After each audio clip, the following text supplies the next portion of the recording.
hanya dengan Rp15.000 per bulan, Anda telah turut berpartisipasi dalam menyebarkan dakwah bersama Tarbiyah Sunnah. Barakallahu fikum. Baik, bismillahirrahmanirrahim. Assalamualaikum warahmatullahi wabarakatuh.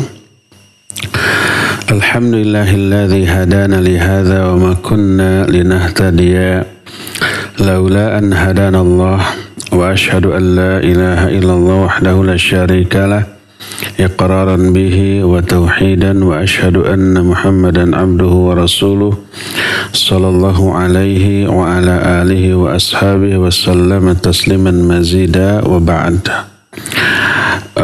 Ikhwati fillah, para peserta kajian via Zoom, para dokter ini kayaknya ya, sebab para lulusan Fakultas Kedokteran Unpad tahun 99. Mungkin sudah ada yang menjadi dokter spesialis, bahkan doktor juga ya. Dan juga para pendengar radio Tarbiyah Sunnah di Bandung dan dimanapun Anda berada, juga pendengar beberapa radio lain, beberapa stasiun TV yang juga ikut merilai. Alhamdulillah, kembali kita berjumpa dalam kajian yang sifatnya insidental, tidak rutin, yang diselenggarakan oleh para alumni Fakultas Kedokteran Unpad tahun 99 dengan mengambil tema agar Allah menolong kita. Karena temanya menarik dan penting untuk semua orang, maka kita juga sebarluaskan kajian ini melalui beberapa media sosial dan juga radio dan beberapa channel TV. Ikhwati fillah, azanillah wa iyyakum. Sebagai makhluk yang super lemah, khuliqal insanu dha'ifa. Manusia itu diciptakan dalam keadaan lemah dari berbagai macam segi. Sedangkan sebagai makhluk hidup pasti kita berjumpa dengan berbagai macam persoalan hidup, masalah, problematika yang semakin menggerogoti kondisi kita yang lemah, semakin bertambah lemah. Seandainya tidak ada pertolongan dari Allah, niscaya tidak akan mampu siapapun untuk menghadapi permasalahan di dalam kehidupan ini. Hanya karena kekuatan, taufik, hidayah dan pertolongan Allah kita bisa tetap eksis, bisa tetap survive, bisa tetap bertahan dalam mengarungi kehidupan yang penuh dengan godaan dan cobaan ini. Oleh karena itulah setiap kita butuh pertolongan Allah Azza wa Jalla dan bersandar kepada Allah Azza wa Jalla dalam segala macam masalah.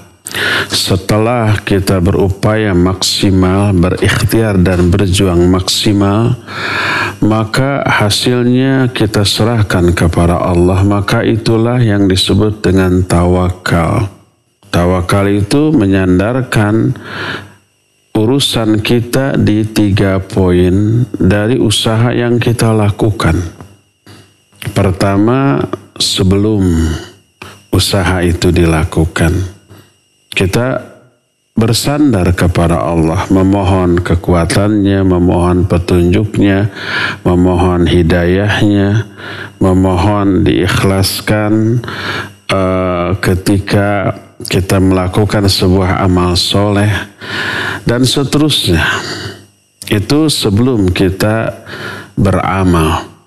Ketika kita beramal, di tengah kita beramal, berjuang, berusaha, apapun bentuk amalan kita, baik amalan yang wajib, yang sunnah, bahkan yang mubah, baik amalan ini untuk kepentingan akhirat termasuk untuk kepentingan dunia, Kita tidak lepas dari bersandar kepada Allah dalam bentuk memohon kekuatan, memohon petunjuk, memohon diistiqamahkan, dan memohon dilancarkan, digampangkan ini perjuangan kita, ini ikhtiar kita.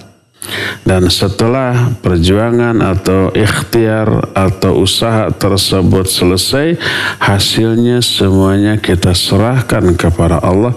Maka itulah yang disebut dengan tawakal. Tawakal itu wajib disertai dengan ikhtiar, sebab tawakal itu teraplikasi dalam ikhtiar dan perjuangan kita. Baik sebelum berjuang, di tengah perjuangan, seusai perjuangan selesai, hasilnya kita serahkan kepada Allah Azza wa Jalla. Tak ada tawakal tanpa usaha, tak ada tawakal tanpa ikhtiar, tak ada tawakal tanpa adanya perjuangan yang real dan nyata. Tawakal dalam hal apa kalau tidak ikhtiar? Tawakal tanpa ikhtiar adalah menghayal. Berusaha tidak, berjuang tidak, lalu kita mengharapkan hasil. Hasil dari apa? Menyerahkan hasilnya kepada Allah. Hasil dari apa yang kita serahkan kepada Allah kalau kita tidak berjuang, tidak berusaha? Jadi tawakal ini menunjukkan kesadaran tentang kelemahan kita dalam segala hal.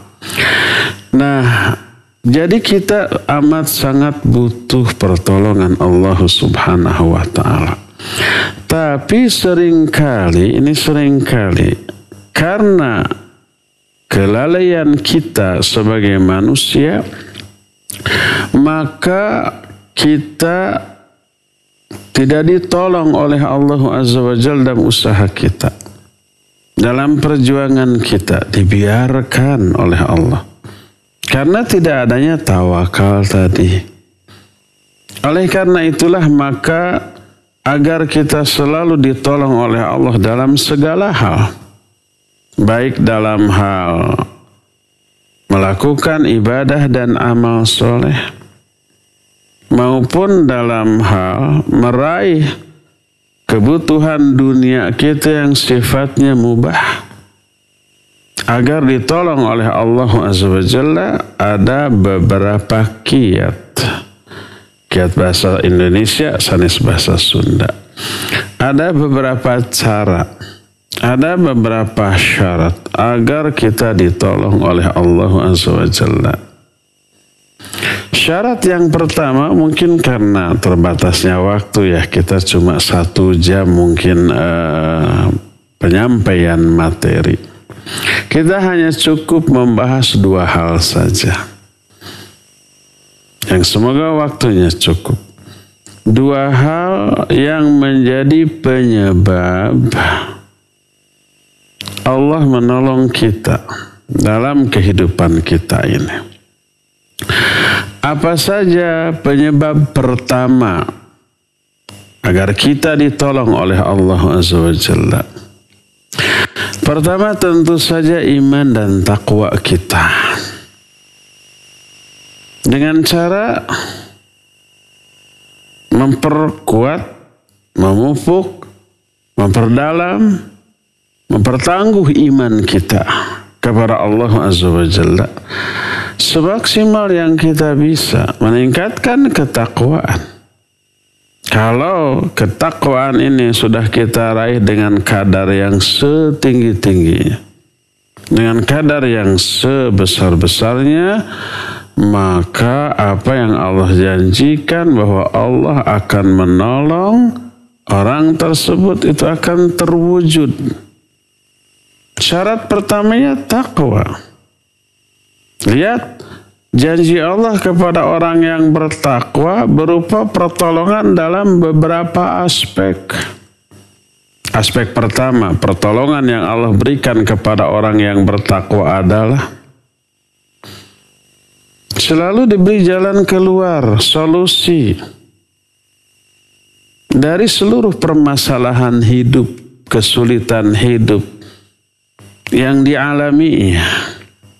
Sebagaimana firman Allah Azza wa Jalla, "Wa may yattaqillah yaj'al lahu makhraja." Surah At-Talaq itu. Siapa orang yang bertakwa kepada Allah, Allah akan jadikan bagi dia makhraja, jalan keluar dari setiap masalah yang dihadapi.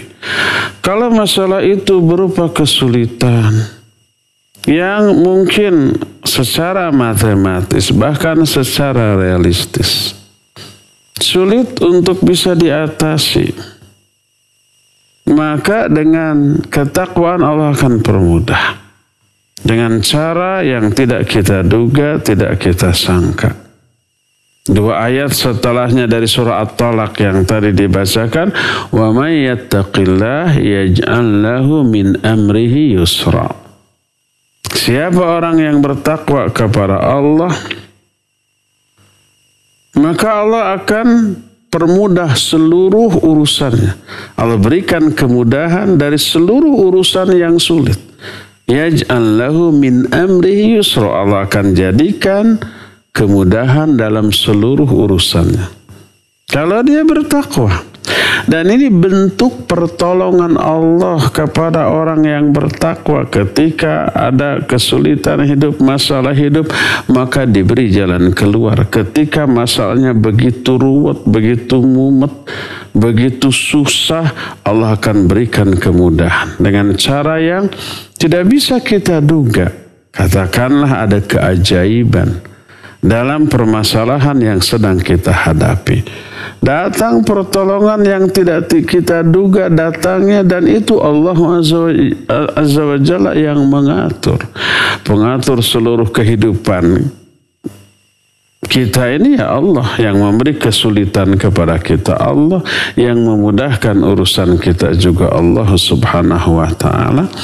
Dan ada mekanisme tersendiri kenapa Allah memberi kesulitan dan kenapa Allah memberi kemudahan, kenapa Allah memberi masalah dan kenapa Allah memberi jalan keluar dari masalah itu. Semuanya ada mekanisme.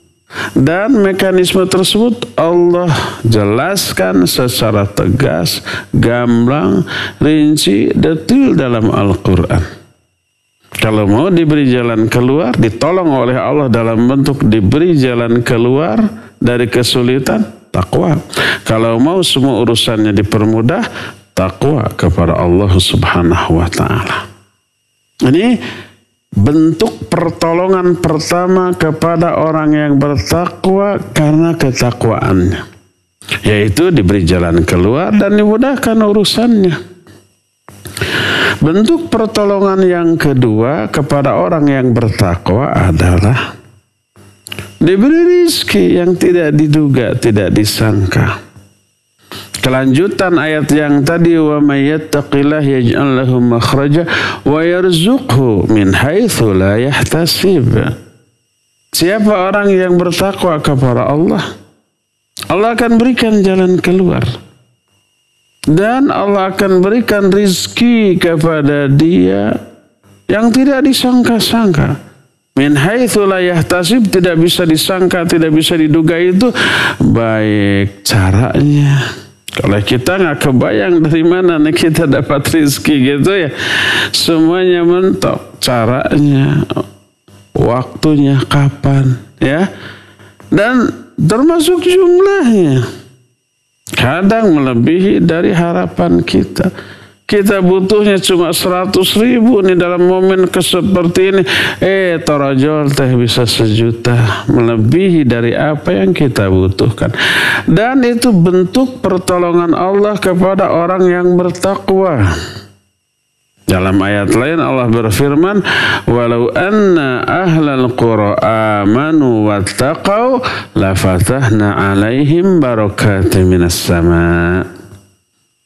Seandainya penduduk suatu negeri beriman dan bertakwa kepada Allah Subhanahu wa ta'ala, kami bukakan pintu-pintu barokah dari langit.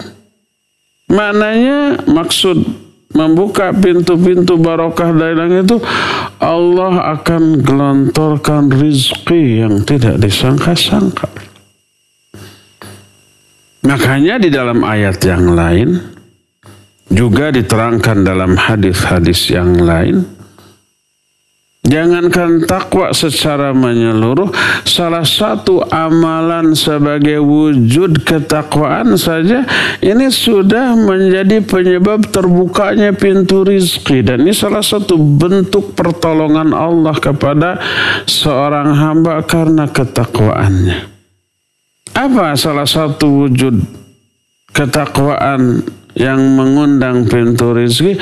Yaitu banyak-banyak istighfar kepada Allah subhanahu wa ta'ala.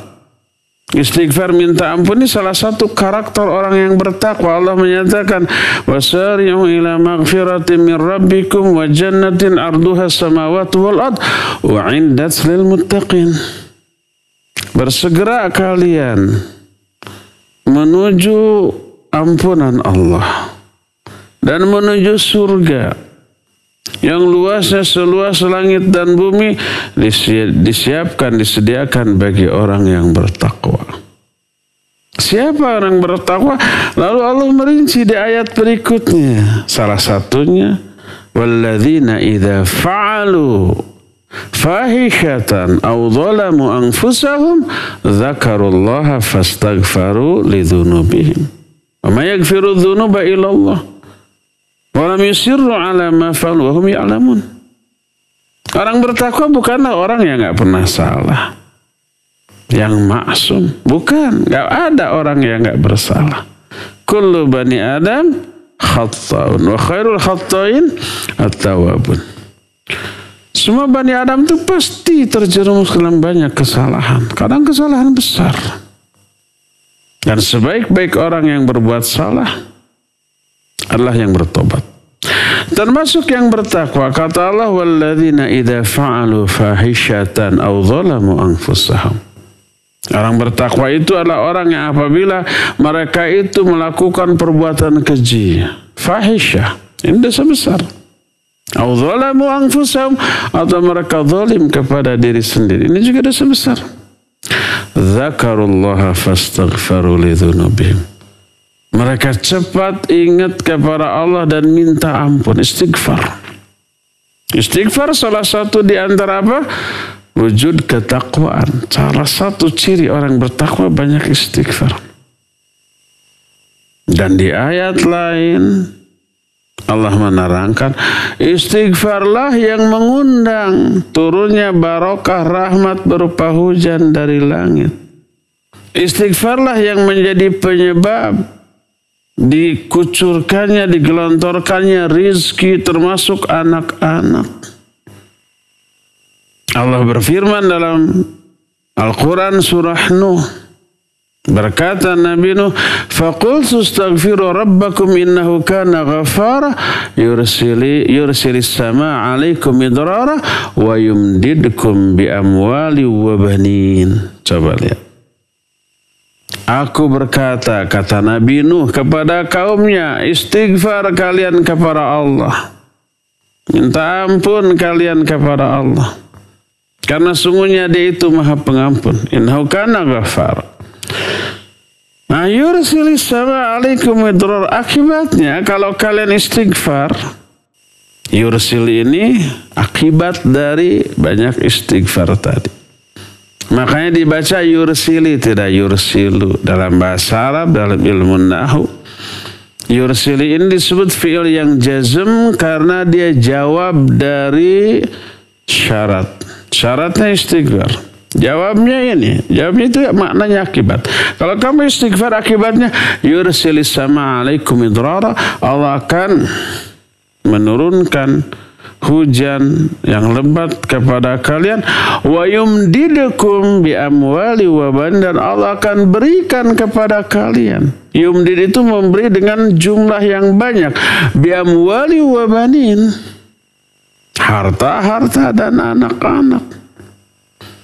Ini salah satu di antara, bukan salah satu berarti ya, salah tiga. Tiga di antara faidah istighfar, turunnya hujan yang menjadi rahmat, rizki yang datang secara melimpah, anak-anak. Maka Imam Hasan Al-Basri rahimahullahu ta'ala pernah didatangi oleh orang. Dia curhat, mengeluh bahwa di daerahnya itu paceklik panjang. Tanah-tanah kering tidak bisa untuk ditanami. Apa solusinya? Kata Imam Hasan Al-Basri, istighfar kamu kepada Allah. Datang lagi orang, saya miskin, fakir. Apa kata Imam Hasan Al-Basri? Banyak istighfar kamu kepada Allah. Datang lagi orang, saya sudah lama nikah tapi nggak punya anak. Dianjurkan istighfar kamu kepada Allah. Ditanya oleh muridnya, kenapa 3 masalah yang berbeda tapi solusinya satu, istighfar? Beliau menjawab, itu bukan kata saya, itu firman Allah. Lalu beliau membacakan ayat ini, faqultu astaghfiru rabbakum innahu kana ghaffara yursilis samaa 'alaikum idrara wa yumdidkum bi amwali wa banin. Jadi salah satu di antara aplikasi dari ketakwaan itu istighfar, itu mengundang turunnya pertolongan Allah berupa hujan yang menghindarkan dari masa paceklik yang panjang, gagal panen, kelaparan, dan seterusnya, juga harta, juga anak-anak. Oleh karena itu berkata Nabi SAW, man aktsara minal istighfar. Siapa orang yang memperbanyak istighfar. Sekali lagi, istighfar ini termasuk salah satu di antara wujud ketakwaan. Karena karakter orang bertakwa istighfar. Ja'alallahu lahu min kulli hammin farajan wa min kulli dhaykin makhraja wa razaqahu Allah min haitsu la yahtasib. Siapa orang yang memperbanyak istighfar, Allah akan jadikan baginya kegembiraan di setiap kali dia merasakan keresahan dan kegelisahan. Dengan istighfar tenang hati. Dan Allah akan berikan jalan keluar dari setiap kesempitan dari kehidupan yang mereka sedang alami. Wa razaqahullah min haitsu la yahtasib. Dan Allah akan memberikan rizki kepada dia yang tidak disangka-sangka. Jadi pertolongan Allah yang turun kepada orang itu ada karena istighfar, dan istighfar salah satu karakter orang bertakwa atau salah satu di antara indikasi ketakwaan seseorang. Inilah bentuk pertolongan yang kedua yang Allah berikan kepada orang yang bertakwa. Yang tadi pertama diberi jalannya keluar dari setiap kesulitan hidup, diberi kemudahan dalam semua urusannya. Dan yang keduanya diberikan rezeki yang tidak disangka-sangka. Ketiganya, bentuk pertolongan ketiga yang Allah berikan kepada orang yang bertakwa karena ketakwaannya adalah diberi perlindungan ketika dia butuh perlindungan, didengar jeritan hatinya, diijabah doa-doanya, diberikan apa yang dia minta. Ini terungkap dalam banyak ayat dan dalam banyak hadis. Di antaranya kita akan mengajukan satu hadis yang sahih diriwayatkan oleh Imam Al-Bukhari dalam kitab Sahih Bukhari. Yang juga Imam An-Nawawi dinukil dalam kitab Riyadhus Shalihin dalam bab mahabbatullah. Ketakwaan salah satu wujud nyata dari ketakwaan adalah taqarrub kepada Allah Azza wa Jalla, mendekat. Sebab definisi takwa yang ditetapkan oleh para ulama salah satunya atau intinya ya, khilaful lafzi nafsul ma'na. Definisinya beragam, berbeda-beda tapi maknanya sama. Hanya berbeda redaksi tapi makna intinya sama, yaitu imtithalu awamirih wajtinabu nawahih. Takwa itu melaksanakan semua perintah Allah, menjauhi semua larangannya. Yang diperintahkan, yang wajib dilakukan, yang sunnah pun dilaksanakan. Kata orang Sunda mah fardu kalaku sunnah kalampahnya. Yang fardu dilakukan, yang sunnah juga dilaksanakan. Kalau itu yang terjadi, dia akan semakin mendekat. Dan itu memang upaya taqarrub, upaya pendekatan diri kepada Allah, PDKT. Mendekatkan diri kepada Allah dengan cara yang melakukan yang Allah wajibkan plus yang sunnah. Kalau orang itu sudah dicintai oleh Allah karena dekatnya, karena kadar ketakwaannya, karena melaksanakan semua perintah yang wajib juga yang sunnah, Allah akan cinta kepadanya, maka perlindungan Allah akan Allah berikan, pertolongan Allah akan Allah jaminkan kepada dia, permintaannya akan dipenuhi, doanya akan dikabul, diijabah oleh Allah. Ini bentuk pertolongan Allah kepada orang yang selalu taqarrub. Dan taqarrub sekali lagi apa? Aplikasi nyata, manifestasi dari ketakwaan kepada Allah. Sebuah hadis qudsi riwayat Imam Bukhari berkata Rasulullah SAW bahwa Allah Azza wa Jalla berfirman, la yazalu abdi yataqarrabu ilayya bin nawafil hatta uhibbahu fa idza ahbabtuhu kuntu sam'ahu alladhi yasma'u bih wa basarahu alladhi yubsiru bih wa yadahu allati yabtashu biha wa rijlahu allati yamshi biha wa in sa'alani fa'taitu wa la in ista'adhani la'idhannahu. Kata Allah, tak henti-hentinya hambaku mendekatkan dirinya kepadaku dengan mengerjakan amalan-amalan yang sunnah di samping yang fardu. Tadi itu fardu kalaku, sunnah kalampa. Hatta uhibbahu, sampai aku mencintainya. Fa idza ahbabtuhu, kalau aku sudah mencintai, kuntu samahu alladhi yasma'u bi, aku akan menjadi pendengarannya yang dengannya lah dia akan mendengar. Wa basarahu alladhi yubsiru bi, dan aku juga akan menjadi penglihatannya yang dengannya lah dia melihat. Aku pun akan menjadi kedua tangannya yang dengannya lah dia bertindak. Aku pun akan menjadi kedua kakinya yang dengannya lah dia melangkah. Kalau dia minta sesuatu kepadaku, pasti akan aku beri. Kalau dia butuh perlindungan, pasti akan aku berikan perlindungan. Pertolongan Allah yang nyata datang kepada orang yang sudah berupaya maksimal mendekatkan dirinya kepada Allah Azza wa Jalla dengan melaksanakan yang fardu plus yang sunnahnya juga, dan itu wujud nyata dari ketakwaan dia kepada Allah Azza wa Jalla. Oleh karena itulah maka pertolongan Allah yang akan Allah berikan kepada orang yang selalu taqarrub dalam bentuk diijabahnya doanya, dipenuhinya permintaannya, diberikan perlindungan ketika dia sedang membutuhkan perlindungan, dan ini disebabkan karena taqarrub yang dia lakukan kepada Allah, dan itu wujud ketakwaan.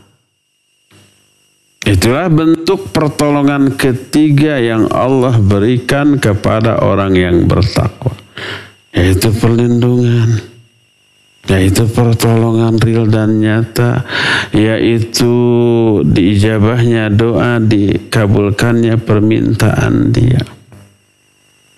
Ketiga. Keempat, pertolongan yang Allah berikan kepada seorang hamba karena ketakwaannya adalah, ini harus diperhatikan oleh para tulabul ilm, para penuntut ilmu, para mahasiswa-mahasiswi.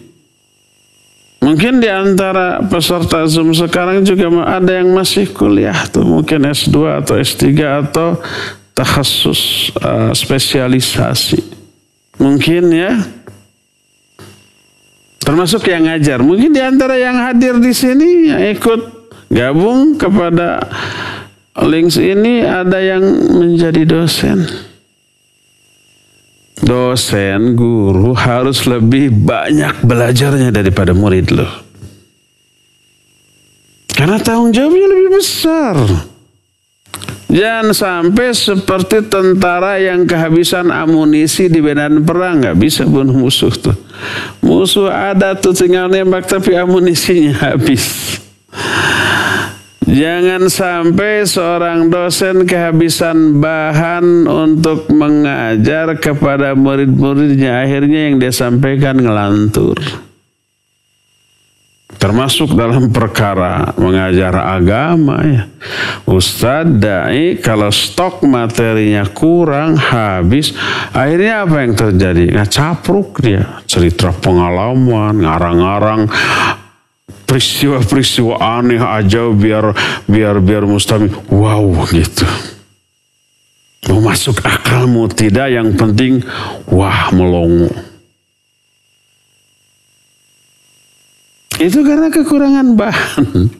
Itu karena stok materi habis, kehabisan amunisi dia. Jangan sampai dosen seperti itu nanti di kelas. Nah, ketakwaan membantu dalam hal yang berkaitan dengan ilmu ini. Orang yang bertakwa dalam hal menuntut ilmu, belajar ilmu, mencari ilmu, Allah akan tolong, Allah akan bantu. Allah akan permudah dia. Allah akan cerdaskan dia. Allah akan tajamkan ingatannya, hafalannya. Tidak mudah lupa, gampang hafal. Kalau sudah hafal tertanam lama dan kuat. Itu karena ketakwaan. Dia analisanya lebih tajam daripada orang yang kadar ketakwaannya di bawah dia.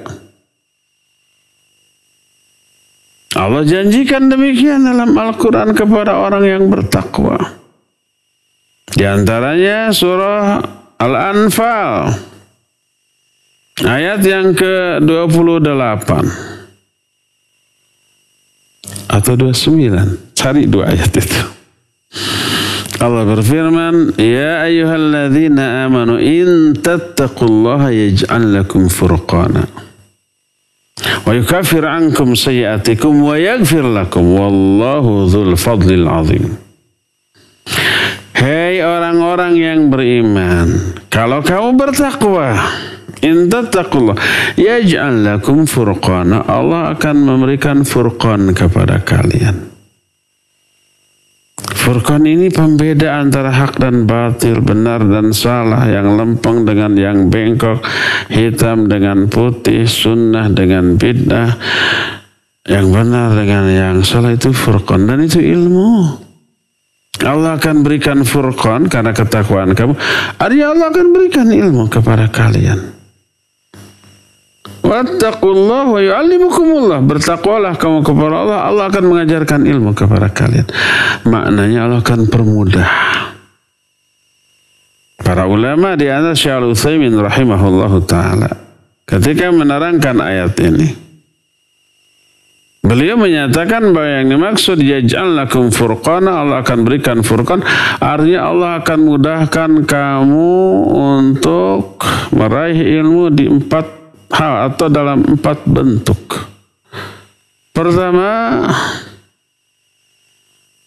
cepat hafal dan kuat hafalannya, tidak mudah lupa. Kedua, pemahamannya lebih mendalam daripada orang yang kadar ketakwaannya di bawah dia untuk masalah yang sama. Dahulu ketika turun ayat yang terakhir yang menjelaskan tentang sempurnanya Islam, al-yauma akmaltu lakum dinakum wa atmamtu alaikum ni'mati wa raditu lakumul Islam madina. Pada hari ini telah aku sempurnakan bagimu agamamu.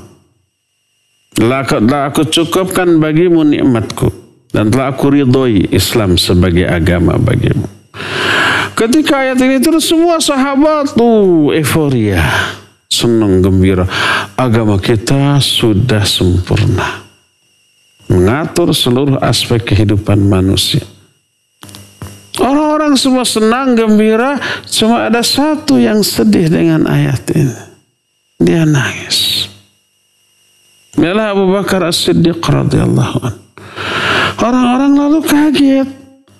Ma yubkika ya Abu Bakar, apa yang membuat kamu menangis? Bukankah seharusnya kita ini gembira? Bukankah agama ini sudah sempurna? Kata Abu Bakar, iya. Bukankah mestinya kita gembira? Iya. Fama yubkika, lalu apa yang membuat kamu menangis?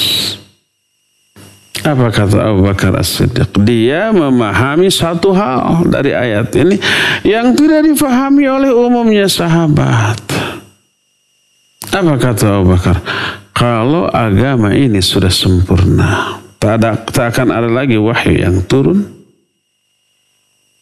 Berarti tugas Rasul alaihissalam di muka bumi ini sudah selesai. Kalau sudah selesai, ini pertanda sebentar lagi beliau akan diambil oleh Allah SWT. Jadi ayat ini sebagai isyarat sudah dekatnya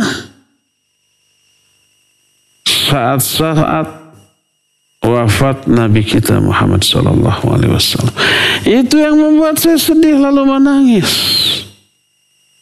Ini yang tidak ditangkap oleh sahabat-sahabat lain dari turunnya ayat itu. Abu Bakar bisa menangkap sebuah pemahaman dari ayat ini yang tidak tertangkap oleh sahabat lain. Lebih mendalam dia. Karena apa? Karena kadar ketakwaan yang berbeda. Ini yang membedakan dia dari yang lainnya. Oleh karena itulah maka orang-orang yang bertakwa, Allah mudahkan dia dalam memahami ilmu.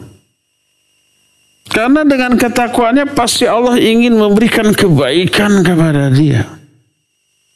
Dan sebaik-baik kebaikan yang Allah berikan kepada seorang hamba adalah pemahaman hamba itu tentang agama Allah.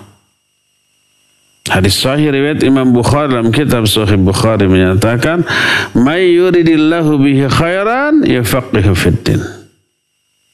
Siapa orang yang dikehendaki kebaikan oleh Allah.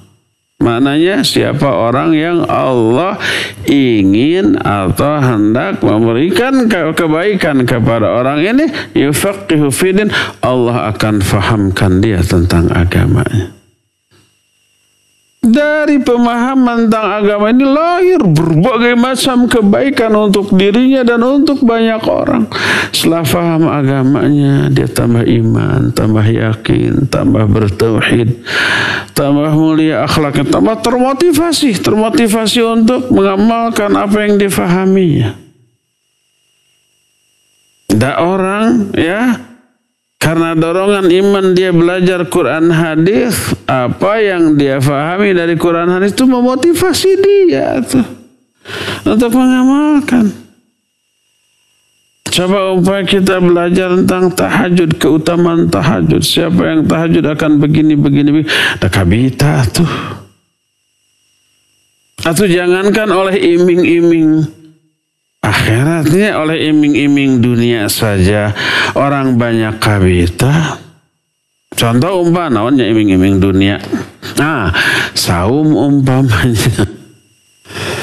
Saum dari kecil kita selalu. Tapi setelah kita mendengar penjelasan dari para ahli kesehatan, baik para dokter, para herbalis, para praktisi diet kayak gitulah, ahli gizi dan seterusnya. Ternyata saum itu sangat bagus untuk kesehatan, membuang racun, membuang segala macam yang tidak dibutuhkan oleh tubuh, mengistirahatkan organ pencernaan, memperbaiki sel-sel yang rusak, dan seterusnya lah. Setelah tahu, Walaupun orang kafir itu membaca itu termotivasi. Baru-baru ini kita mendengar ada penelitian apa namanya Fatigo apa ya, bahwa tubuh kita itu harus membutuhkan diistirahatkan dari makan dan minum minimalnya 12 jam, maksimalnya 16 jam, dan itu harusnya bagusnya idealnya dilakukan 2 atau 3 kali dalam sepekan. Dalam ajaran Islam ya itulah saum sunat Senin Kamis gitu, ayamul bid kayak begitu. Ternyata dari aspek kesehatan luar biasa dahsyatnya itu. Maka orang banyak termotivasi mengosongkan perut, termasuk orang kafir banyak. Walaupun motivasi mereka bukan ibadah. Orang Islam motivasinya ibadah, walaupun mungkin saja ada orang Islam niat saumnya salah, ingin diet gitu, ingin turun berat badan, ingin turun kadar kolesterol, kadar gula, kadar asam urat dengan saumnya. Mungkin salah itu niatnya. Itu mah efek, salah satu di antara efek positif dari ibadah saum. Ibadahnya tetap. Kenapa kita saum? Karena Allah perintahkan. Karena Rasul SAW menganjurkan. Karena beliau mencontohkan. Gitu. Bukan kenapa kalau saum? Biar langsing. Jangan. Itu efek saja. Nah, jadi semua penjelasan ayat dan hadis yang menjelaskan tentang keutamaan amal tertentu, keutamaan meninggalkan keburukan, memotivasi kita.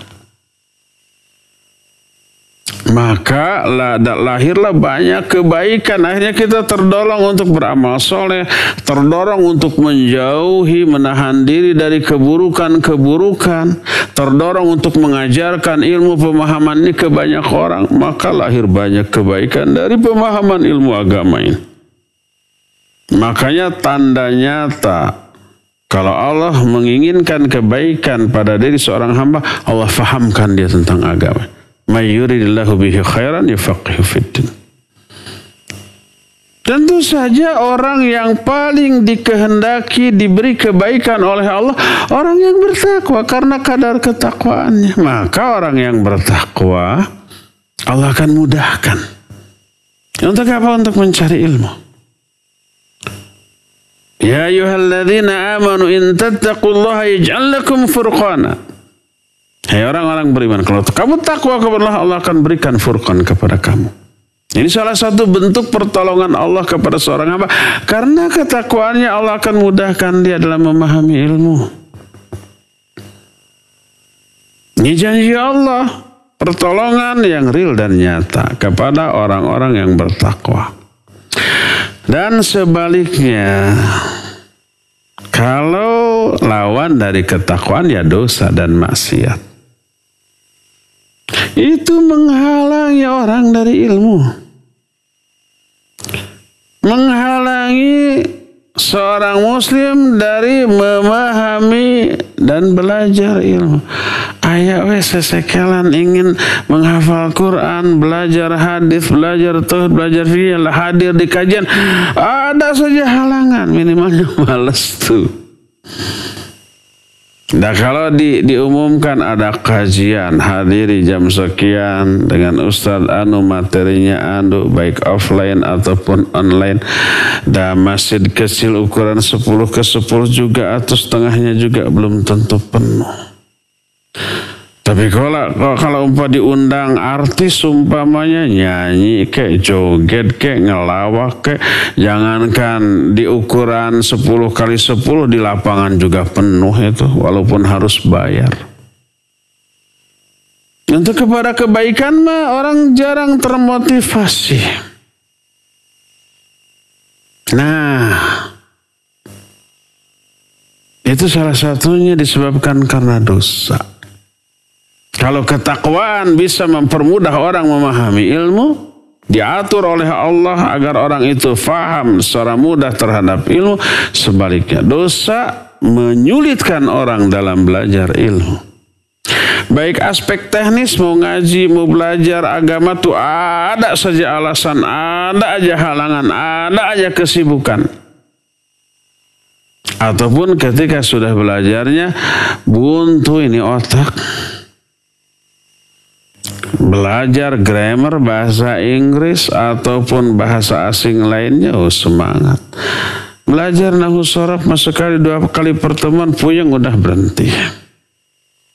Belajar mustalahul hadis, belajar kaidah usul fikih, kaidah fikih, belajar tauhid, mumet. Nah, itu karena apa? Karena dosa-dosa menghalangi. Selain dosa mencabut ilmu yang sudah ada, ya. Abdullah bin Mas'ud radhiyallahu anhu menyatakan, inilah alamu. Aku benar-benar tahu apabila seseorang lupa terhadap ilmu yang sudah difahaminya, bidzambin yusibuh. Itu karena dosa yang sudah dia lakukan. Dosa menyebabkan seorang lupa terhadap ilmu yang sudah dihafalnya atau difahaminya. Nah, Imam Syafi'i rahimahullah, salah seorang murid Imam Ahmad, murid Imam Malik. Sejak kecil itu sudah hafal Quran, kitab hadis Al-Muwatta Sunan Imam Malik dihafal di luar kepala. Ketika Imam Malik ngajar, semuanya mencatat, satu yang nggak mencatat. Ditegur, kenapa kamu nggak catat? Saya sudah hafal semua di luar kepala. Apa yang engkau terangkan tadi? Lu nggak nyatet, nggak apa, hafal langsung apa yang diucapkan oleh gurunya. Dites, coba terangkan lagi dari awal sampai akhir, bener nggak ada yang kelewat. Apa kata Imam Malik? Inni ra'aitu anna Allah qad ja'ala fi qalbika nuran fala tudfihu bidhulumatil ma'siyah. Aku melihat bahwa Allah telah menjadikan cahaya dalam hatimu. Jangan kamu padamkan cahaya itu dengan gelapnya kemaksiatan. Ketakwaan adalah cahaya. Maksiat adalah kegelapan yang meredupkan cahaya itu. Kalau hati sudah redup dengan maksiat, susah untuk dipakai memahami, menyerap ilmu. Imam Syafi'i pernah itu mau menuliskan sebuah tulisan dari ilmu yang difahami, pas menuliskan lupa, aduh, tara-tara tisasari lupa seperti ini. Akhirnya beliau curhat, konsultasi kepada gurunya. Gurunya ini namanya Imam Waqi'. Apa kata Imam Waqi'? Kamu sudah maksiat, tobat loh.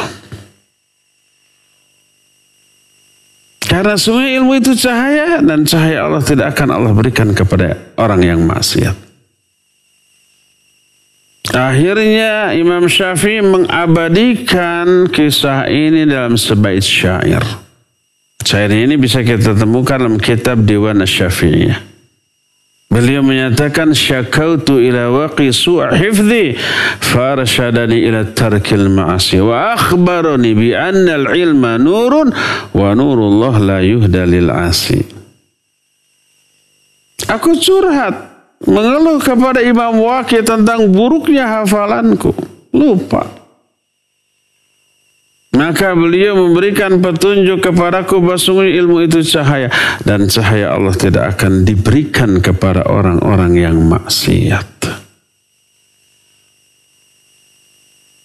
Jadi lihat, dosalah yang membuat kita ini menjadi lambat dalam memahami pelajaran. Kena dengan sebuah penyakit, dalam bahasa yang keren disebut hese apal gancang poho. Susah hafal, mudah sekali lupanya. Itu karena dosa-dosa, lawan dari ketakwaan. Oleh karena itulah maka salah satu bentuk pertolongan Allah yang Allah berikan kepada hamba karena ketakwaannya adalah dimudahkan oleh Allah untuk memahami ilmu. Digampangkan oleh Allah untuk menyerap pelajaran. Dikuatkan daya hafalnya, ditajamkan daya analisanya. Dia akan memahami sebuah persoalan lebih mendalam dibanding orang lain yang kadar ketakwaannya di bawah dia untuk permasalahan yang sama. Ini bentuk pertolongan keempat dari Allah kepada seorang hamba karena ketakwaannya, itu pertolongan dalam hal mempelajari ilmu. Dan banyak lagi ya yang lainnya yang tidak bisa saya sempat lanjutkan secara detail karena terbatasnya waktu. Jadi intinya agar Allah menolong kita, pertama ketakwaan. Satu tuh. 4 contoh tadi. 4 jenis pertolongan yang Allah berikan kepada seorang hamba karena ketakwaannya itu tadi, itu bukan hasr, bukan hanya 4-4-nya, poin-poin yang lainnya masih sangat banyak. Tapi kita cukupkan sampai di situ saja penjelasan poin yang pertama. Ngajinya belum selesai, belum. Jangan dulu senang. Kedua, agar Allah menolong kita.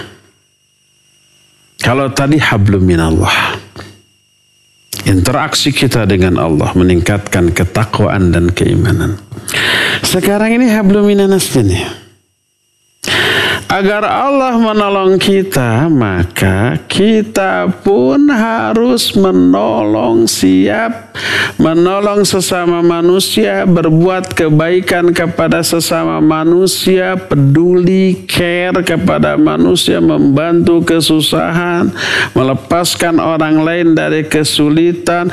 Itu mengundang turunnya pertolongan Allah SWT kepada kita.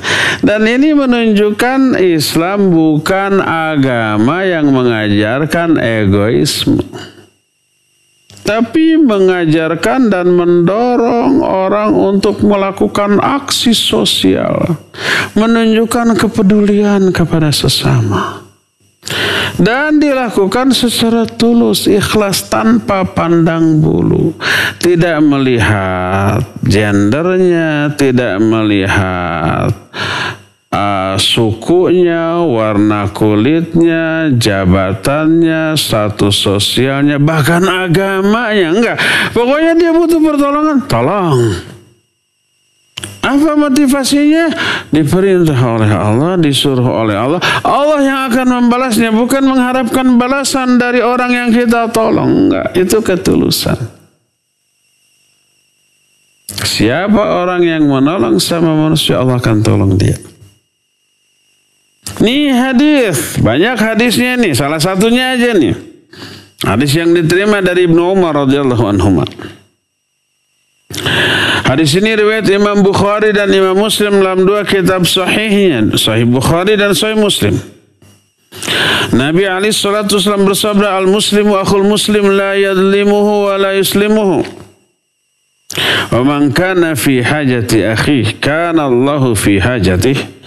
Wa man farraja an muslimin kurbatan farrajallahu anhu kurbatan min kurabi yaumil qiyamah. Wa man satara musliman satarahu Allahu yaumal qiyamah. Tuh, lihat ya. Kata Rasul sallallahu alaihi wasallam, seorang muslim adalah saudara bagi muslim lainnya. Tidak boleh saling menzalimi, tidak boleh saling merugikan, menyakiti, nggak boleh. Siapa orang yang memenuhi kebutuhan saudaranya, menolong nih, aksi sosial nih, peduli nih, maka Allah akan selalu memenuhi kebutuhannya. Al-jaza' min jinsil amal. Balasan disesuaikan dengan jenis amalan. Kita memenuhi kebutuhan orang lain, kebutuhan kita akan dipenuhi oleh Allah.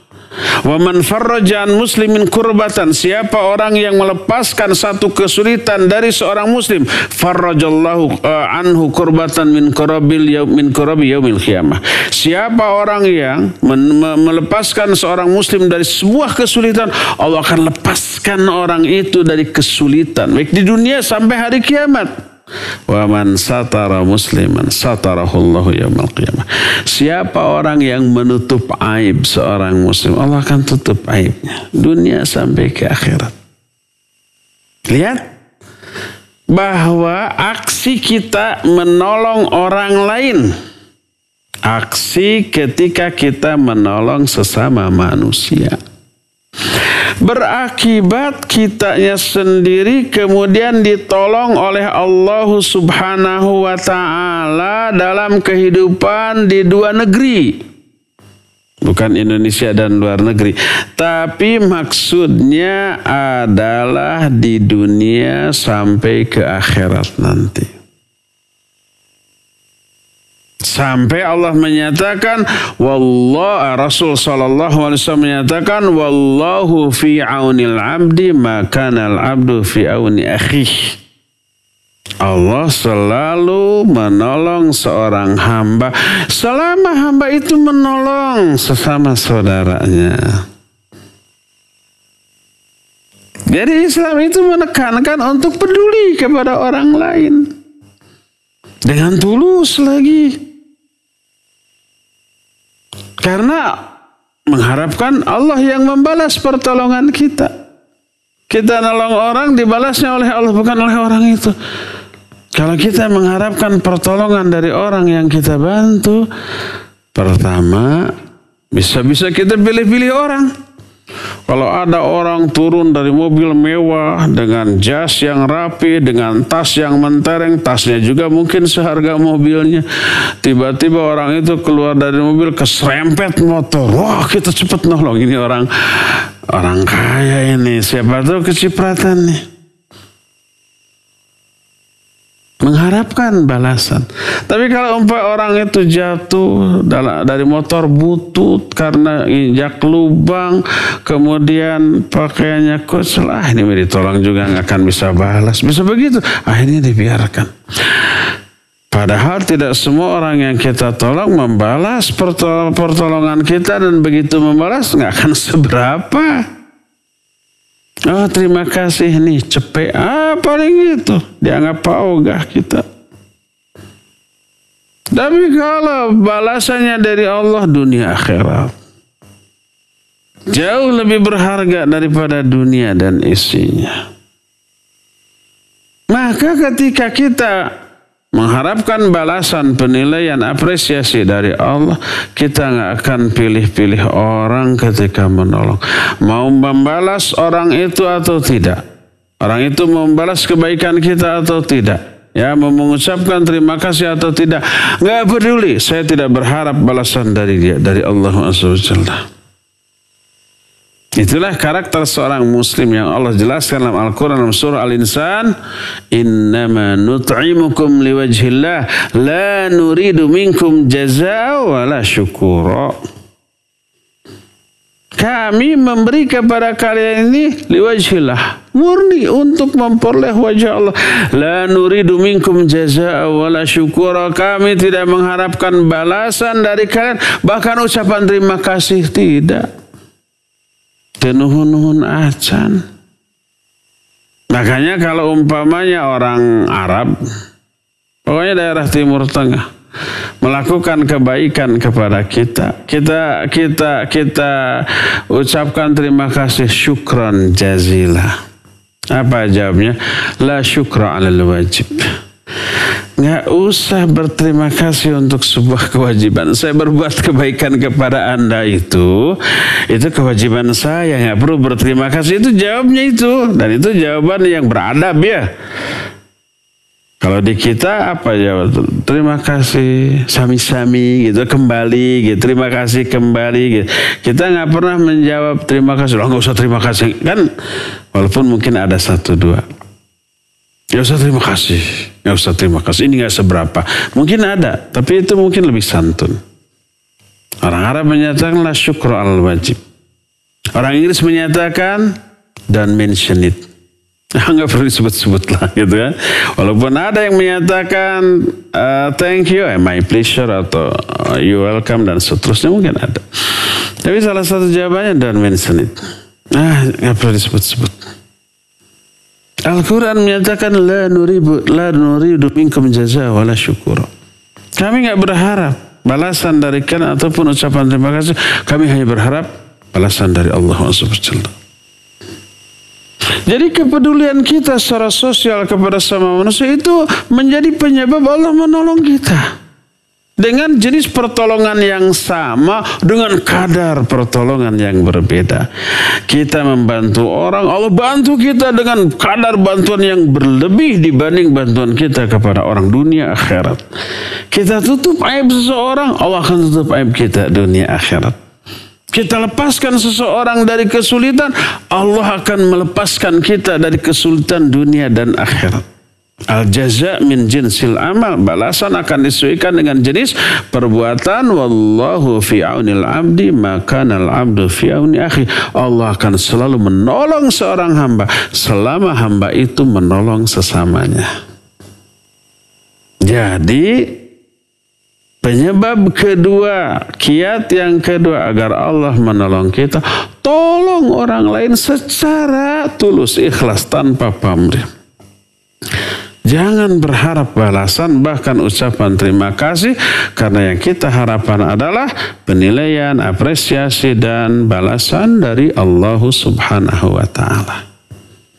Inilah yang saya sebut tadi, kita hanya menyebut dua karena terbatasnya waktu, dan itu pun juga kedua poin itu juga dijelaskan agak sedikit terburu-buru ya. Kita sudah 1 jam menghabiskan waktu, tapi 2 poin tadi sudah tersampaikan. Intinya begitulah, agar Allah menolong kita. Pertama, tingkatkan ketakwaan kepada Allah, ini hablum minallah. Yang kedua, hablum minanas, yaitu perbaiki hubungan kita dengan sama manusia. Tolonglah orang lain, bantulah orang lain, pedulilah kepada sama manusia. Itu menyebabkan Allah peduli kepada kita, menolong kita, dan melepaskan kita dari kesulitan dunia sampai akhirat ya. Saya pikir cukup sampai di sini karena terbatasnya waktu. Kita sekarang masuki sesi tanya jawab, dan untuk tanya jawab ini saya serahkan kembali corong kepada host pembawa acara tadi. Wassallallahu ala nabiyina Muhammadin wa ala alihi wa wasallam. Silakan. Ya, jazakallahu Ustaz, Barakallahu atas penjelasan mengenai kajian hari ini Ustaz. Ini sudah ada beberapa pertanyaan menarik Ustaz. Yang pertama adalah mengenai penjelasan yang kedua Ustaz, harus menolong semua manusia. Ini ada pertanyaan, bagaimana bila ada keluarga yang keluarga terdekat yang katakanlah kurang beruntung gitu. Kadang-kadang kita apabila menolong orang lain, misalnya donasi anak yatim, itu akan mudah. Tapi ketika keluarga yang mengalami kesulitan, kadang-kadang kesulitan ekonomi ya Ustaz ya, kadang-kadang sudah berpikir 2 kali, apakah nanti saya diberikan akan sebenarnya kepada kita, atau bagaimana. Sebaiknya bagaimana Ustaz, apakah terhadap keluarga kita memang misalnya dia membutuhkan secara ekonomi, apakah rutin diberikan, atau bagaimana Ustaz, dan dari segi agama bagaimana Ustaz? Bagaimana Ustaz? Baik, barakallahu fiik.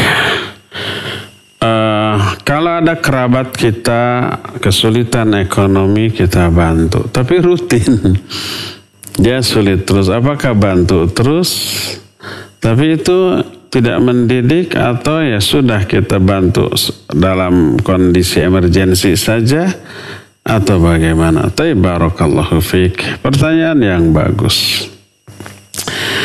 Kalau kerabat atau siapapun, tidak hanya kerabat, mungkin tetangga atau yang tidak kita kenal, kondisi ekonominya sulit secara permanen karena ketidakmampuan atau keterbatasan kemampuan dia dalam mencari rezeki. Mungkin memang pendidikannya rendah, ijazah paling SD atau SMP, bahkan ada yang tidak memiliki ijazah. Untuk kuli tidak kuat lagi secara fisik. Apalagi kalau umpama sudah nenek-nenek, sudah kakek-kakek, sudah janda. Anak-anaknya sama sulitnya, nggak bisa bantu.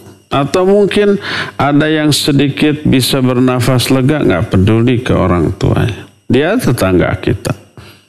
Apalagi dia kerabat kita. Dia sulit secara ekonomi permanen.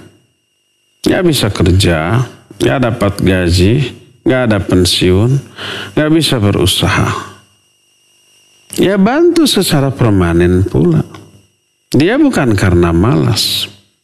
Dia bukan karena tidak mau berusaha, karena memang sudah terbatas kemampuannya. Dan apabila kita memiliki kemampuan yang bisa memberikan bantuan secara permanen, lakukan semampu kita. Misalnya kita memberi 50.000, beri. Baik umpah permanen secara reguler, ataupun sekali-kali setiap ketemu nggak sengaja, ada nih. Makanya setiap keluar walaupun sekedar jalan-jalan, pagi-pagi umpamanya lari, pagi-pagi jogging, pagi-pagi umpamanya menikmati kesegaran udara. Bawa uang selalu. Mungkin suatu saat ketemu dengan orang yang seperti itu nggak sengaja. Tahu bahwa ini orang pengangguran, nggak bisa kerja, nggak ada yang menafkahi. Dia koreh-koreh cok gitu, kadang-kadang minta ke tetangga seperti itu. Jangan biarkan dia mendahului meminta, menengadahkan tangan kepada kita. Mungkin mentalnya juga sudah berat untuk minta. Kata orang Sunda mah, orangna kedah hidang sanes hideng ya. Orangna bodas. Tapi hidang itu kreatif sendiri, tanpa diminta kita memberi. Jadi kalau memang permanen, lakukan. Beri. Walaupun sehari bisa lebih sekali. Karena memang kebutuhan dia juga makannya tidak hanya sekali. Apalagi sakit-sakitan harus mengkonsumsi obat umpamanya ya. Dan kita mampu memberinya, beri. Ya masalah berkali-kali juga ya. Karena kondisi dia seperti itu. Kecuali kalau dia tidak mampunya karena malas. Dia bisa bekerja tapi nggak mau. Dia mampu mencari nafkah, mencari rizki tapi malas. Maka ya jangan, kalau begitu jangan dibantu terus secara permanen. Karena itu akan menopang, menguatkan kemalasan dia. Kasih pelajaran atau kasih solusi. Kamu bisa apa agar kamu bisa dagang, saya modalin. Gak kuat ngedorong rodanya. Padahal kuat, kekar gitu ya. Maka yang seperti itu jangan dimanja ya. Lihat sikon, kalau sikonnya memang mengharuskan kita membantu, bantulah walaupun harus memberi bantuan secara reguler, sering gitu nggak masalah. Allahu a'lam. Silakan lagi. Ya, jazakallahu Ustaz atas jawabannya. Sudah ada pertanyaan lagi Ustaz. Assalamualaikum warahmatullahi wabarakatuh. Izin bertanya Ustaz. Di dalam Al-Quran Allah mensyaratkan bagi orang-orang mencari pertolongannya agar mereka juga menolong Allah. Kira-kira apa yang maksud dengan menolong Allah itu Ustaz? Dan yang kedua, terkadang secara zahir ada orang-orang soleh yang tidak mendapatkan pertolongan Allah saat dia sangat membutuhkan. Apakah ada hal-hal yang dapat mengalami pertolongan Allah tersebut Ustaz? Dan bagaimana sikap seorang muslim bila menemui kondisi tersebut? Kata Ustaz. Barakallahu fiik. Iya. Pertanyaan yang pertama, ini pertanyaan dari satu poin yang tidak sempat untuk dijelaskan karena terbatasnya waktu. Salah satu di antara penyebab Allah menolong kita adalah kita harus terlebih dahulu menolong Allah. Allah berfirman, ya ayyuhalladzina amanu in tansurullaha yansurukum wa yuthabbit aqdamakum. Hai orang-orang yang beriman, kalau kamu menolong Allah, Allah akan menolong kamu dan akan mengokohkan kedudukan kamu.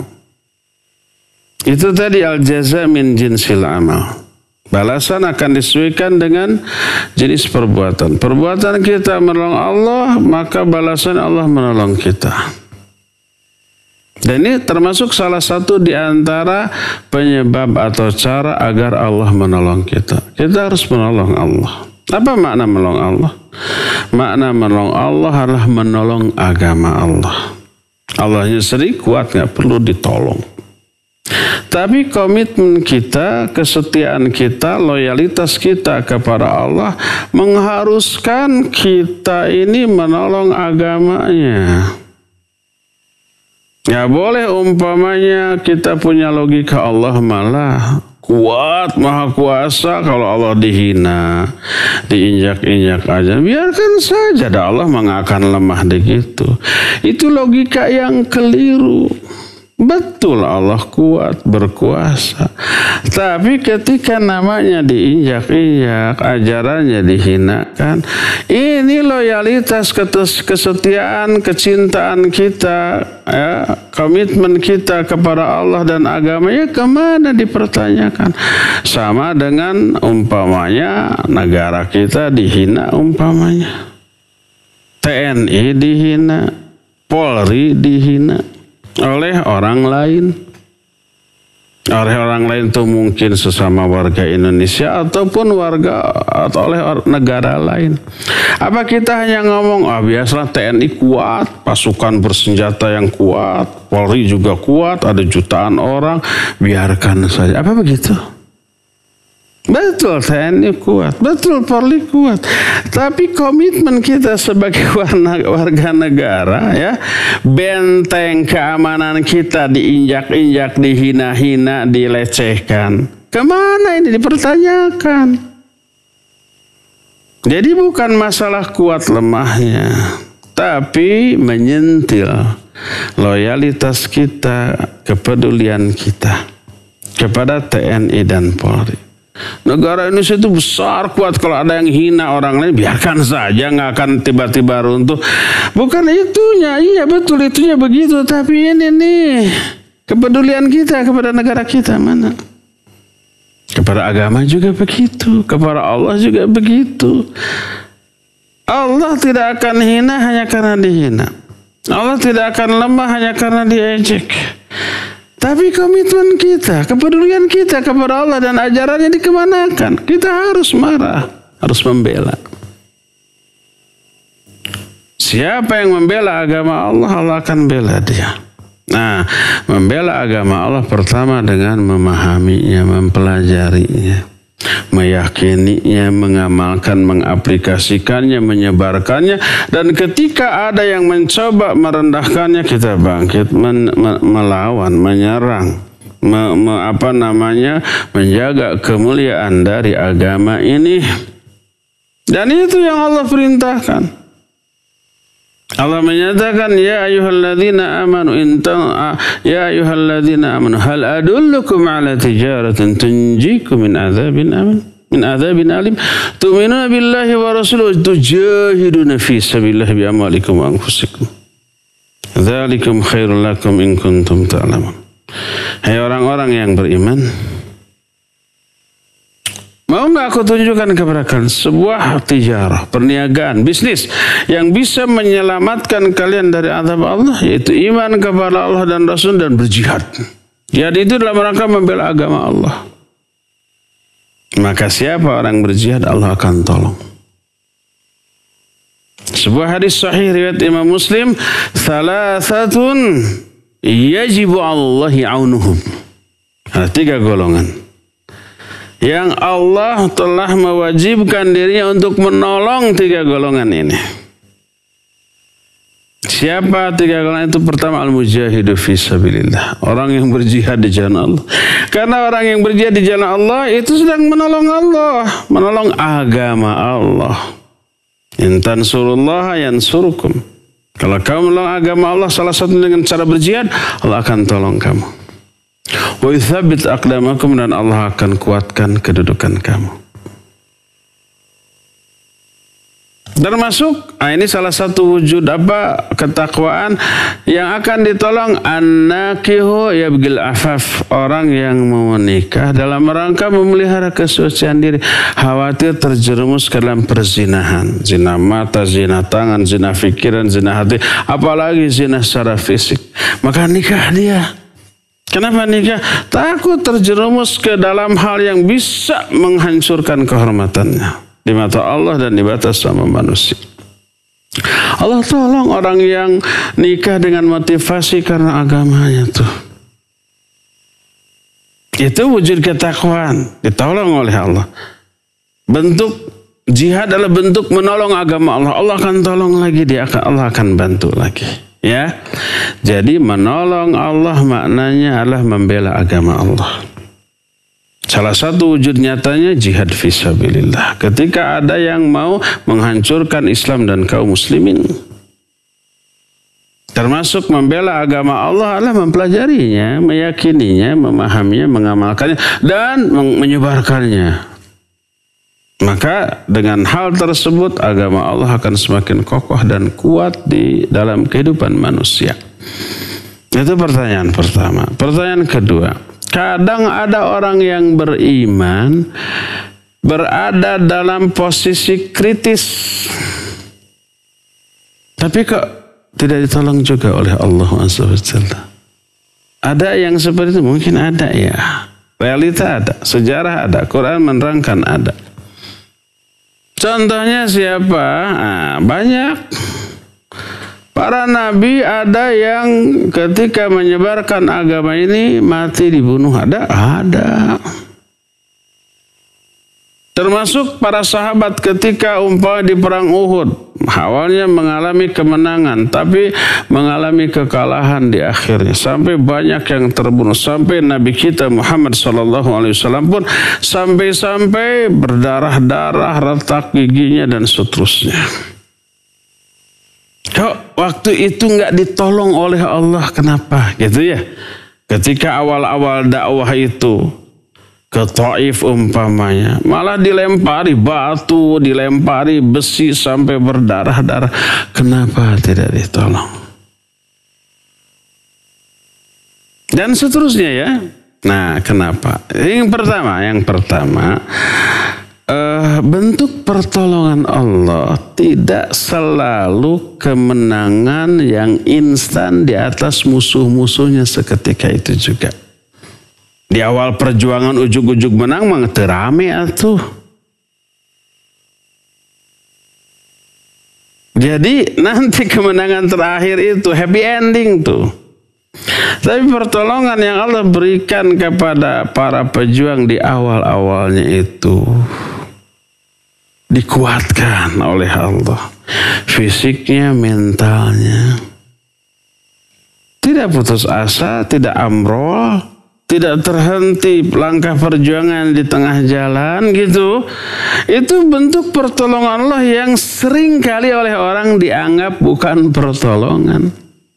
Coba Nabi SAW ketika di Mekah 13 tahun dihina, diinjak, diboikot sampai banyak yang kelaparan. Kaum muslimin ada yang mati dibunuh seperti umpamanya Yasir, ayahanda dari Ammar bin Yasir, serta ibunda Ammar yaitu Sumayyah meninggal.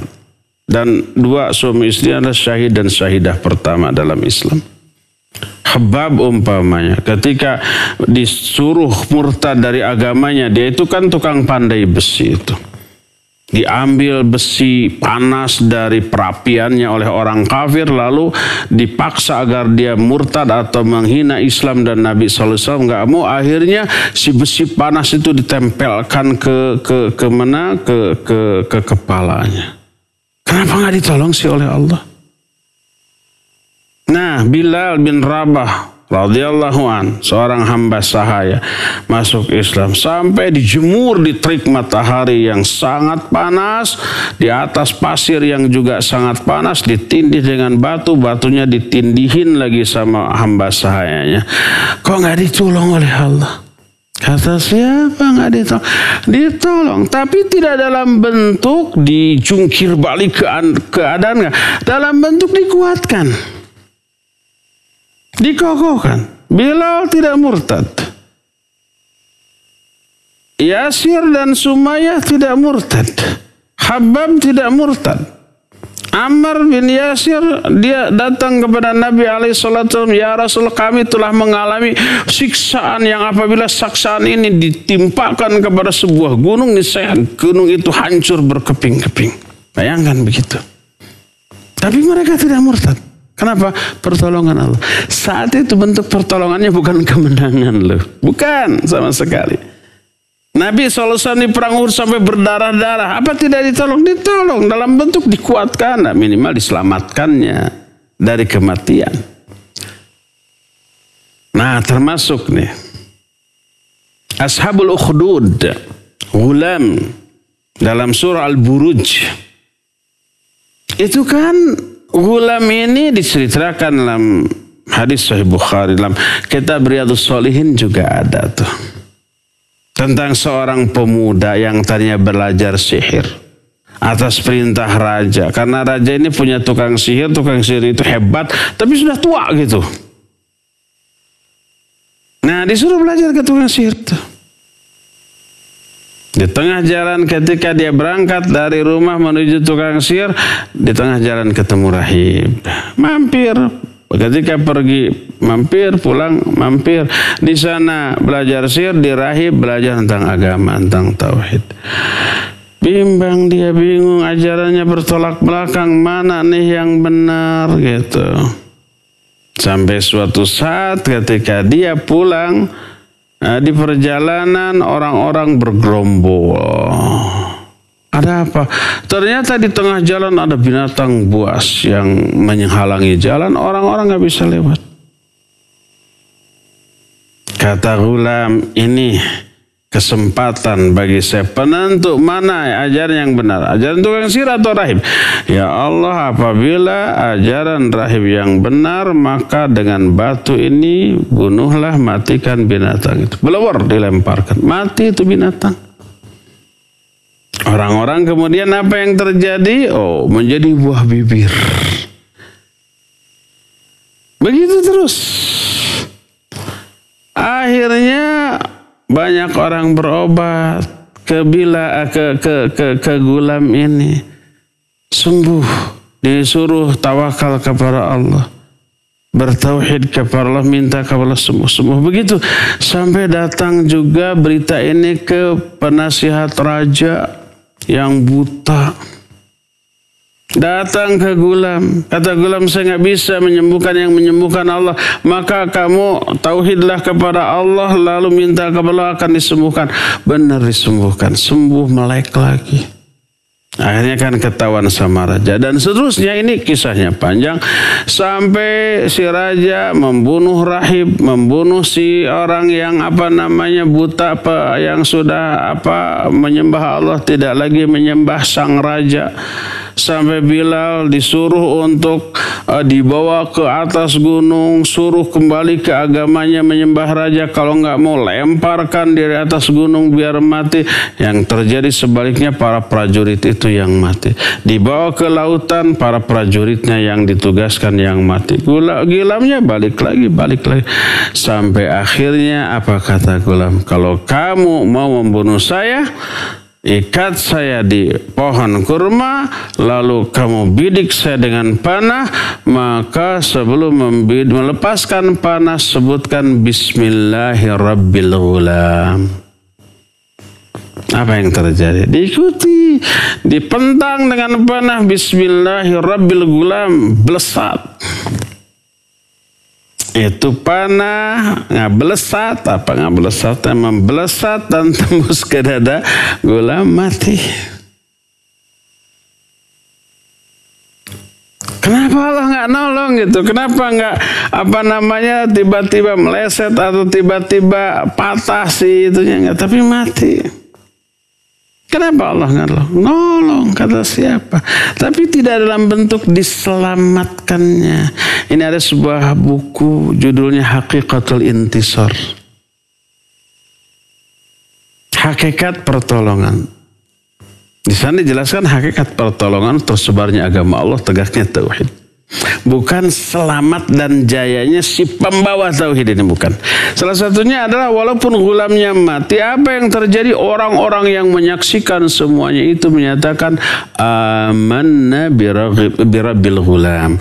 Kami semuanya iman kepada Rabbul Ghulam. Masyarakat semua jadi menyembah Allah dan meninggalkan penyembahan kepada si raja, gitu ya. Ini kesuksesan, kejayaan. Berupa apa? Berupa tegaknya tauhid di tengah kehidupan masyarakat. Walaupun si pembawa tauhidnya Ghulamnya mati, dia sukses. Nah, jadi yang pertama nih, semua orang yang membela agama Allah tetap ditolong. Tapi tidak selalu pertolongan dalam bentuk apa? Kemenangan real nyata di atas musuh-musuhnya secara instan ketika itu. Tapi pertolongannya berupa apa? Dikuatkan, disabarkan, ditabahkan, diistiqomahkan. Dan setelah itu dia berkembang. Kekuatannya, pasukannya bertambah seperti yang dialami oleh Nabi SAW ketika 13 tahun di Mekah, masih dalam posisi yang lemah, dianiaya, diintimidasi, diteror, banyak yang dibunuh, banyak yang disiksa. Di mana pertolongan Allah? Sudah pertolongan Allah diberikan. Apa bentuknya? Tabah mereka. Nabi SAW ketika sujud ditaploki kotoran unta. Kenapa sih Allah membiarkan gitu? Tidak menolong? Menolong. Apa bentuk tolong? Dikuatkan, ditabahkan dia. Kalau nggak tabah, nggak dikuatkan oleh Allah, saya berhenti aja deh jadi Nabi, nggak kuat, bisa begitu. Jadi kita selama ini memilih pemahaman yang parsial atau terbatas tentang bentuk pertolongan Allah. Disangkanya pertolongan itu kemenangan real yang nyata. Enggak selalu ya. Kemenangan real nyata ada waktunya nanti. Di saat yang pas, di saat yang tepat, di saat yang paling membuat kita puas dan bahagia. Bukan di awal-awal atuh. Begitulah drama kehidupan manusia di dalam memperjuangkan kebenaran, ya. Saya mohon maaf waktunya terbatas, cukup ya sampai di sini saja dulu ya, dan minimal poin-poin intinya sudah tersampaikan walaupun tidak seluruh poin yang ingin saya sampaikan tersampaikan karena terbatasnya waktu. Semoga di lain waktu Allah kembali mempertemukan kita di momen yang lebih baik dari yang sekarang. Subhanakallahum bihamdik asyhadu an la ilaha illa anta astaghfiruka wa atubu ilaik walhamdulillah rabbil alamin. Wassalamualaikum warahmatullahi wabarakatuh.